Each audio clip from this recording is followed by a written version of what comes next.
Gary Lewis and the Playboys made many live appearances on TV, but they don't have an actual live album. The closest we ever got was this CD twofer, released in 2024, has a whole section of live bonus tracks, all, or at least most of them, from the Ed Sullivan Show. We'll talk more about this in a different video once we get to that point of Gary Lewis and the Playboys' discography. Now, Gary still does tour, usually paired with other acts, and I was going to go see him several years ago as part of the Stars of the 60s concert series. You can see him on there under Jay and the Americans. However, COVID cheated me out of this show, so I was unable to see Gary live. So when I heard that the Palace Theater in Lorain, Ohio was going to do a Stars of the 60s show with Gary kind of as the main focus, I knew I had to go to that and finally see Gary Lewis and the Playboys live. So let's take a look-see at who all was on the bill and what all Gary had to play for us. I do hope talking about concerts is just your style. Here we go.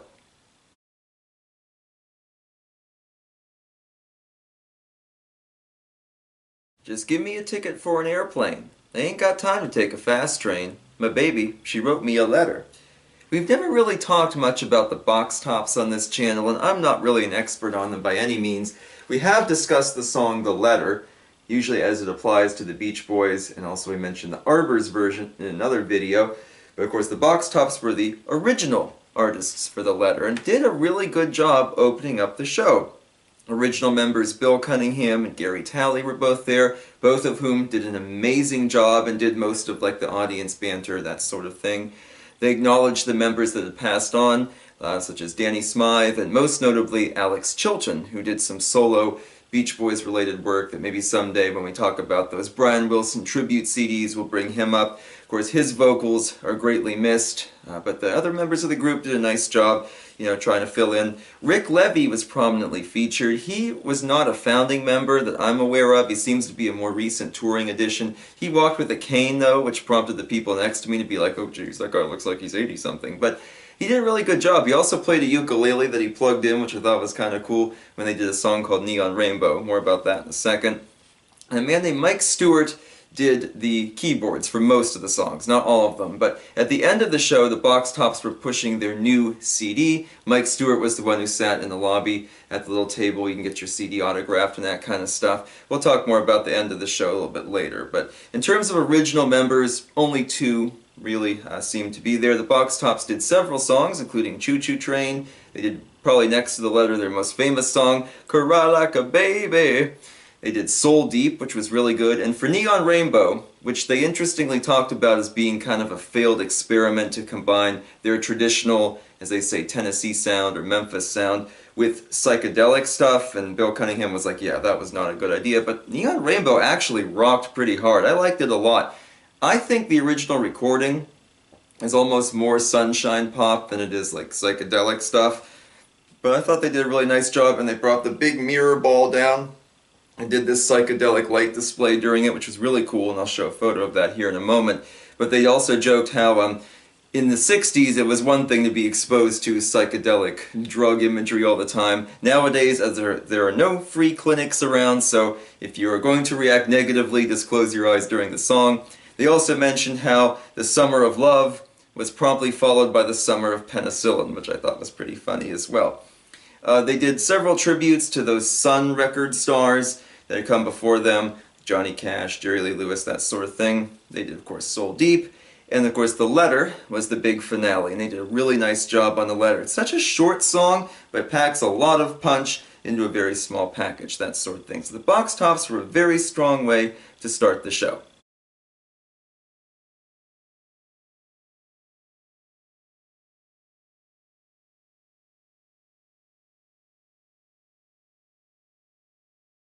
So the whole program was divided between 4 different artists, each one playing between a half hour and 45-minute set. So the Box Tops had taken about 30 minutes, and then the theater's music director, who acted as MC very reluctantly, he kept telling the audience about how he didn't want to do this, he didn't usually do this, but he was forced into doing it, and he was very uncomfortable the whole time. But as a musician, he did an amazing job because he played keyboards along with the local house musicians for the next act, The Drifters. We've really only discussed the Drifters on this channel in the context of Under the Boardwalk, a song which we'll come back to here in a little bit. The Beach Boys, of course, covered it for everybody's favorite Beach Boys album, Summer in Paradise, which I have a whole giant video defending that, but that's a subject for another day. So after the house music director introduced them, he explained that the Drifters were a group called that because people kept coming in and out of the band, like so fast they couldn't even keep track of who the official core members of the Drifters were. And in researching for this video to try to name the four men who came up and presented themselves as the Drifters, I had very little luck, because as it turns out there's a lot of litigation, a lot of arguing, and indeed the official title, according to the theater, was Charlie Thomas's Drifters.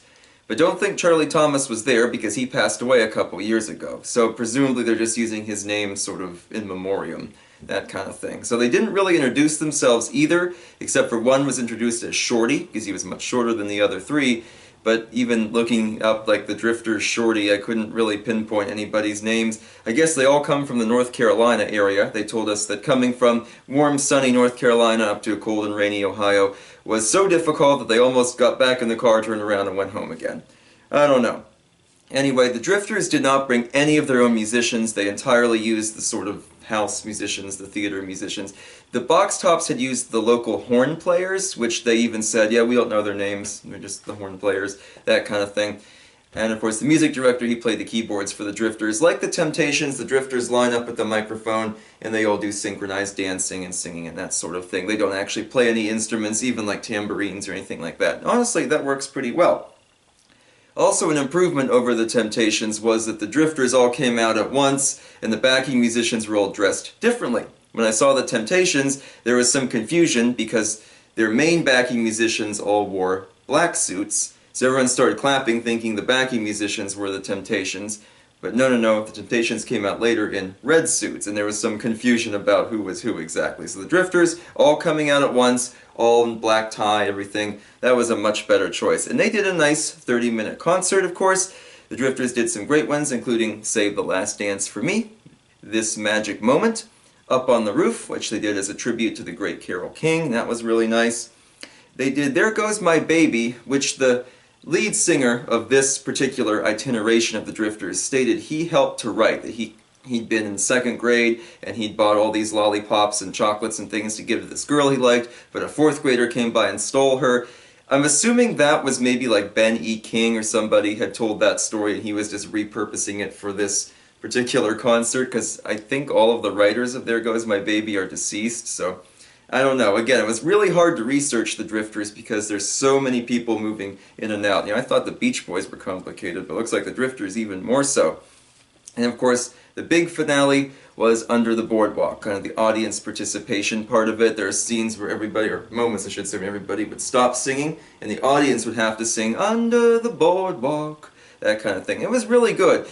Several audience members did not know the words, but that kind of didn't matter. I, of course, knew them because, you know, I like the Beach Boys version, and the Drifters version is really good. And I like Bruce Willis's cover of it too. No one else likes that one but me. And afterwards, the lead singer was walking around the stage and people came up to him and he was doing fist bumps and hugs and stuff with them. I thought that was really nice. Very welcoming, very warm, and I know that the drunk lady next to me was very happy that he hugged her, that kind of thing. I'm like, okay, that was a really nice gesture. No one stuck around after the show, but it was nice that he came out and greeted fans and things like that. So the Drifters were a very solid act. Afterwards, the music director came out, again acting as MC, and awkwardly explained that there was a 15-minute intermission and they'd be back soon with Brian Hyland. Let's talk about Brian Hyland, shall we?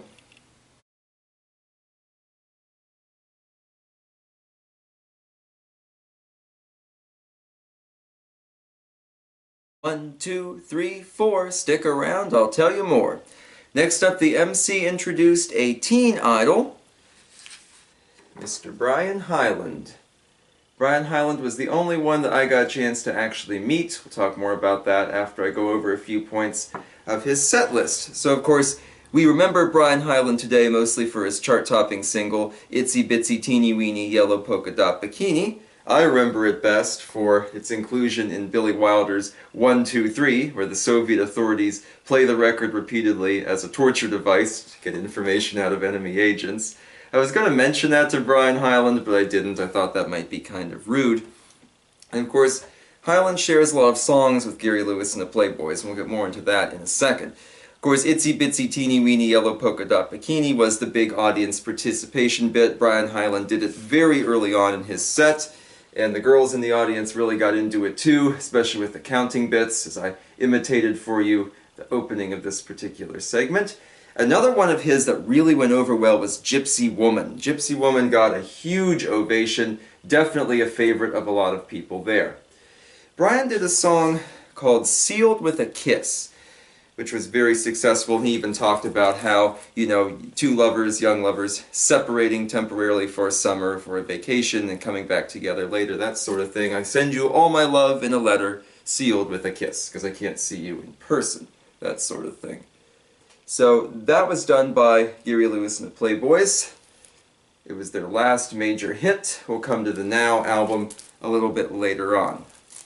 But interestingly, because Brian Hyland did it in his set, Gary Lewis and the Playboys actually took it out of theirs. Another song Hyland did that I really, really liked was, as a tribute to Del Shannon, he did Runaway, or Run, Run, Run, My Runaway. We know Gary Lewis and the Playboys did that on their album as well. I don't think Gary generally does that live, though. I think that's more of just a studio track for him, that kind of thing. But I like that Brian Hyland did it live. It was kind of the finale, and he talked a lot about Del Shannon, which I really liked too, and how they'd work together on different things. Seemed like a super nice guy to work with. He talked about being very shy, and people didn't really notice him or think much about him until he became a big star.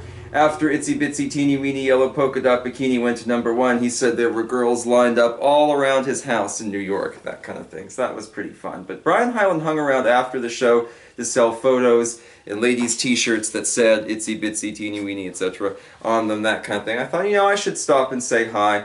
So I bought a photo, had Brian Hyland sign it, and he didn't really have much to say to me. The people before him, I think, had talked his ear off. I was near the back of the line, and he was about checked out by the time I got to him. But I told him how much he rocked, and he said thank you, and he said, do you want me to personalize your autograph? And I said, sure. He said, okay, what's your name? And I said, Alex. He said, how do you spell that? And I told him, A-L-E-X. He said, what kind of name is that? I never heard that. I'm like, I have a feeling, Brian Hyland, that you have heard that name before.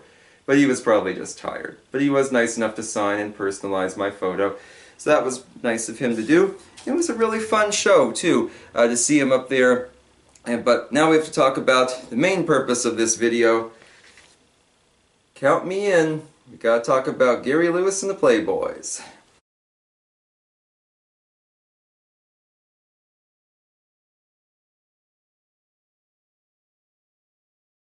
And finally, I got to see Gary Lewis and the Playboys live. The music director came on, introduced them, of course, mentioning Jerry Lewis and the importance of the Lewis family in show business and all that stuff. I gotta say, even though the guy was very reluctant, he did at least a fair job as MC. He tried really hard, and I appreciate that. And I will say, the Lorain Palace Theater is beautiful. Staff is very helpful. No complaints there. Now let's talk Gary. So I was able to get a set list at the end of the show. We'll talk more about that in a moment. Their big kickoff, they jumped right into Count Me In, one of their most successful singles. Talked about that on a session with Gary Lewis and the Playboys album. Makes for a very good introduction to them and to the show. After that, Gary kind of took over. He usually did sort of the bridge between songs, usually with anecdotes and jokes, that kind of thing. He kicked us off by saying, alright, next, I should say kick this off, I should say introduce the second song by saying, next is one of my favorites, it's a classic, and that song was Palisades Park, also from a session with Gary Lewis and the Playboys. I love Palisades Park. I'd never seen it done live by any artist, so that was a real treat for me. Gary does a nice job on the album, does a nice job with it live as well. Definitely captures sort of that carnival energy, the frenetic, kind of febrile pace of the song. I will say my two favorite versions of Palisades Park, the Beach Boys one that nobody likes, and Shelley Fabares' version. But there are plenty others to pick from. Freddie Cannon's original, Jan and Dean did it, even the Ramones did an amped up version, so definitely a good choice. The only LP that got a shout out from Gary was Golden Greats, and that kind of makes sense. Golden Greats was their most successful album ever, their only top 10 LP, that sort of thing. Despite many successful singles, they couldn't quite break into the album market quite as well. But he mentioned it here with the next song on the list.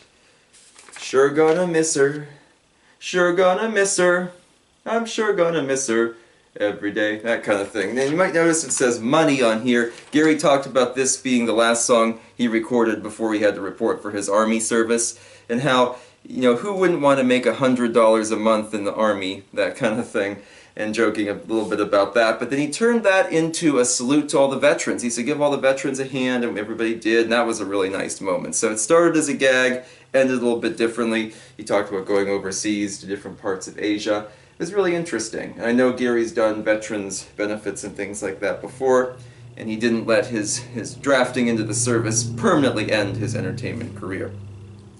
You might notice another song written in here. He talked about other artists he liked. He mentioned Wilson Pickett, so his guitarist took over with a rendition of Mustang Sally. All you gotta do is ride around Sally, that kind of thing. And the audience, of course, participated with that. That was a lot of fun. They really rocked out on it. As far as I know, there's no Gary Lewis album, no studio recording of him involved with that song. That was something just for the live set. We go back to a session with Gary Lewis and the Playboys for Save Your Heart for Me. Interestingly, Brian Hyland had actually recorded a version of Save Your Heart for Me before Gary. It might have even have been the original one, if I'm not mistaken, but it didn't go anywhere. But it proved to be a big hit for Gary. And he talked about, similar to Sealed with a Kiss, all about, you know, when two young lovers are separated, make sure you remember the one back home and all that kind of stuff. And made it into a really nice bit saying how, hey, maybe this applies to some of the couples here tonight when they went on vacations as kids, that sort of thing. Pretty cool. Another non-Gary Lewis studio track. Next up on the list, uno, dos, one, two, tres, cuatro, Wole Bole, Wole Bole. His bass player took over and sang that one, did a really good job on it too. Also a fun kind of audience participation sort of number, that kind of thing. Everybody screaming Wole Bole. A party like Sam the Sham and the Pharaohs did. That was a lot of fun. Then Gary talked about working with Leon Russell and mentioned, who wants to buy this diamond ring? And how it had gone to #1, how he'd been on TV to promote it and perform it, and you know how he thought it was a really great song, and it is, and that's a good choice. I would say probably the song most people think of when they think of Gary Lewis and the Playboys. Gary didn't really seem to share that sentiment necessarily, but he certainly couldn't very well skip over his chart-topping single, now could he? Following that up with a popular B-side, Without a Word of Warning She'll Break Your Heart, which had been the B-side to Save Your Heart for Me. This one must have been a last-minute decision, maybe to replace Sealed with a Kiss or something like that. You'll notice it's written in there. But pretty cool, and I like that he did it. Gary said it should have been a major single and all that kind of stuff, but it was a B-side, so it was on a single, and it's on a lot of the hits packages, but he said how he didn't think it had quite reached its potential. It is a really good song, and I know a favorite amongst many of his fans. And we shift gears to one that I can tell he enjoyed doing.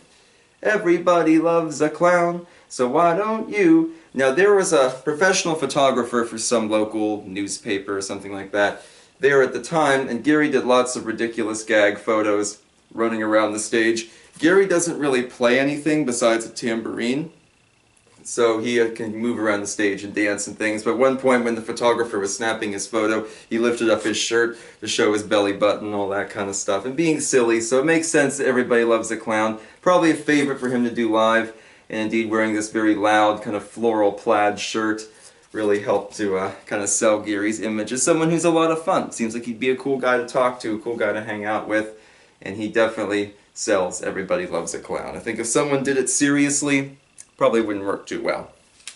And another one we don't associate with Gary Lewis and the Playboys, his keyboard player performed Van Morrison's Brown Eyed Girl. Gary said how much he really liked that song, and the keyboard player did a really nice job singing it. Again, I'm surprised we don't get more songs that are associated with Gary's later career, you know, those last few hits that he had, that kind of thing, but or some of the original B-sides even, but nice to have some maybe more recognizable songs just in case people in the audience don't know much about his discography. And then, need my hits again record for our next song. He talked about how when he got back from service, either on leave or permanently, that he was told, hey, you know, there are new musicians out there like Janis Joplin, Jimi Hendrix, and Gary joked, well, I better record a new song before they get too big, that kind of thing. And so he talked about that was the sort of trigger for Green Grass Round My Window. Talked about that recently with the Hits Again LP, also a success for Gary. Very fun song, good choice for a live tune. You can see again, Sealed with a Kiss was removed as Brian Hyland did it as part of his set. So it's nice that they kind of worked together, didn't hear the same song twice. Not that I would have minded it so much with two different artists doing it, but I get why they skipped it. I'm okay with that. And lastly, we're going to my favorite Gary Lewis and the Playboys song, Don't You Know That She's Just My Style. She drives me wild. I'll show you the record there. Autumn is my other favorite. I don't think they do Autumn live, but I was very happy to hear that. Again, audience participation number. And Gary, of course, introduced all the members of his group. That was a lot of fun to do, too. Wished us all a good night and thanking us for coming. And that was a good finale to the show. Now, at Beach Boys concerts, myself and many other psycho Beach Boys fans circle the bottom of the stage like sharks looking for guitar picks, set lists, anyone who will sign something, that kind of thing. So I immediately went into that mode, and I was really one of only maybe 3 people standing around at the base of the stage expecting something or looking for something. And when the musicians and the roadies came out to start cleaning up, I should note Gary did not use any of the house musicians. The other groups used at least a few, but Gary has his own people, his own kind of core little group of Playboys. They took care of everything. But when they were cleaning up, I asked the guitarist if I could have the set list. And at first he said no, because he needed it. But then he said, you know what, you can take it. I can make a copy, that kind of thing. So I was really glad that he gave that to me. It was super nice of him to do, and I do appreciate that. And that helped me immeasurably with this video. Make sure I didn't miss anything important. So again, short sets, 30 to 45 minutes between 4 different acts, but definitely a highlight. Beautiful venue. I was so happy. Finally got to see Gary Lewis and the Playboys. Sadly, Gary Lewis did not come backstage, or I should say come out front, or I could go backstage, but either of those were possible. But Gary Lewis did not come out to sign anything, but that's okay. I really didn't expect him to. There was nothing promoted or anything like that, but still glad I got to see him. So have you ever seen Gary Lewis and the Playboys live? Who are some of your favorite live acts to see? Please comment below. Tune in next week as we celebrate the anniversary of the Beach Boys' Love You. We have a few other fun videos coming up for you too this month. Hope to see you then. So long.